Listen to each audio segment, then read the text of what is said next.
Watching all these news media people talk about how stunning it was, the announcement by the president. I mean, give me a break. The president coming out and saying, hey, I'm an American. I didn't consider it to be that stunning.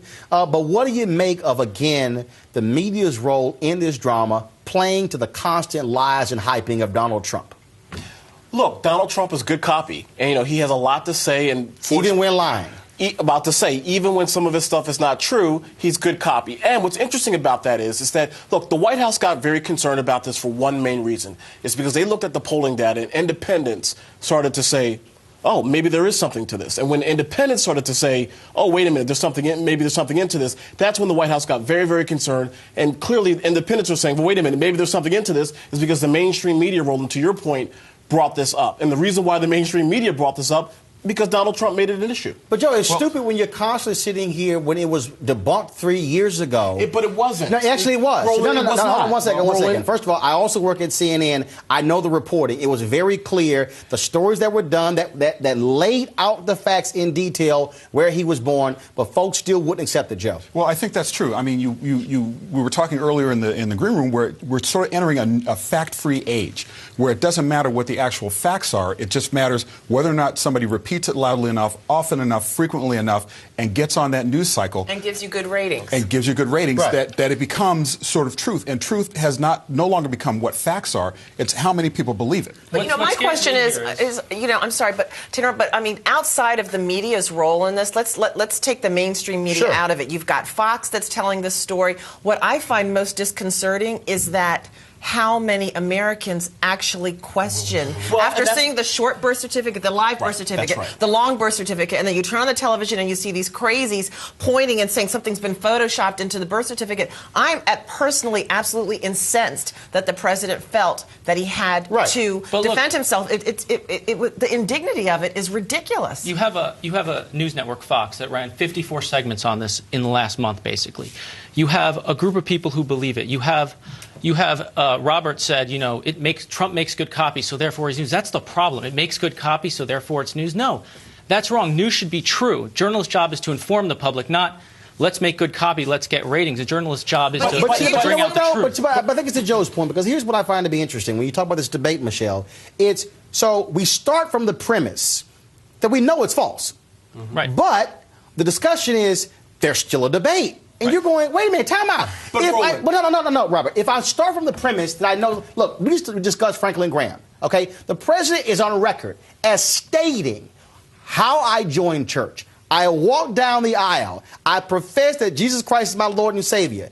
But he still goes on television and says, well, he thinks being a Christian is being a member of a church. I mean, you are lying. I'm with you 1,000%. I'm with you. However, there's another point to this that's really, really important. The independents are saying, well, wait a minute here. Donald Trump is an idiot. Donald Trump is making this up. However, how come the White House is not releasing? No. Robert. But let me finish. Why is a tawdry real estate developer setting our national agenda? This guy builds gaudy buildings.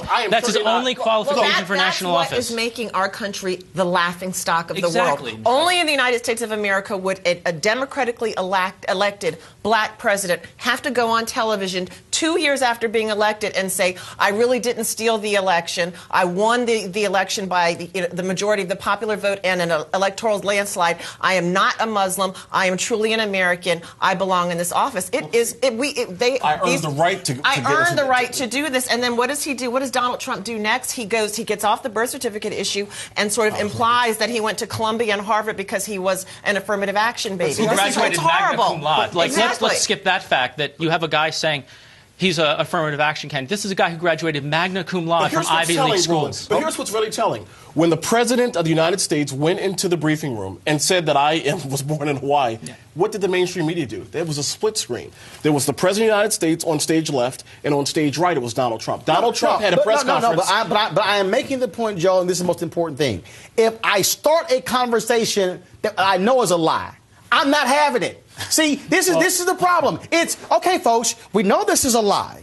The conversation we're about to have is a discussion about a lie and how somebody doesn't think it's actually a lie. That's the problem I'm having here. I think what's going on here is also the fact that there is a large elephant in the room that nobody's really tackled, and that is the issue of race. People have gone around the fringes. I think that's why this is so magnetic. That's why it's continued to be sort of a false dichotomy where it's, well, we know this is not true, but we're going to talk about it anyway because a lot of other people are talking about it. It's race and it's religion. The fact that he's black, the fact that his middle name is Hussein, the fact that people literally left on the birth certificate said, well, we really have to examine it closer because maybe it shows that he's a Muslim. See, even though mine doesn't show that I was a Christian or born Catholic, but his might have. Exactly. But also, we're talking about the same nation that questioned his affiliation, his 20-year affiliation with a church in Chicago, but all of a sudden there are questions, well, is he really a Muslim? Was that just deep cover, for him to try to, well, and the next thing will be, is his mother really white? Was she really white? That'll be next. Right, and what really jumps out at me again is when I see this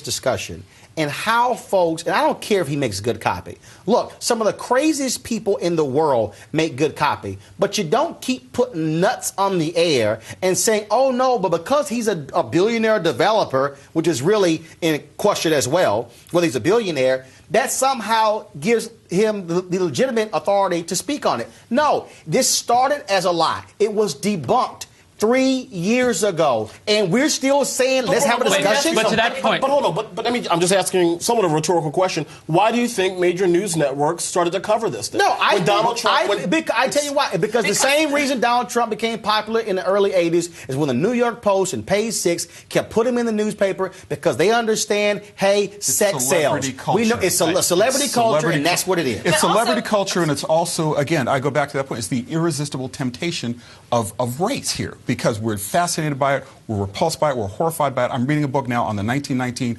Bloody Summer. Race riots across the nation, lynchings, all kinds of mayhem and bloodshed.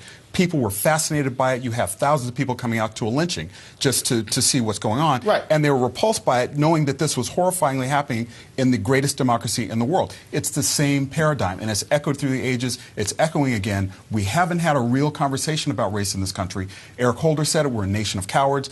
This is part of it.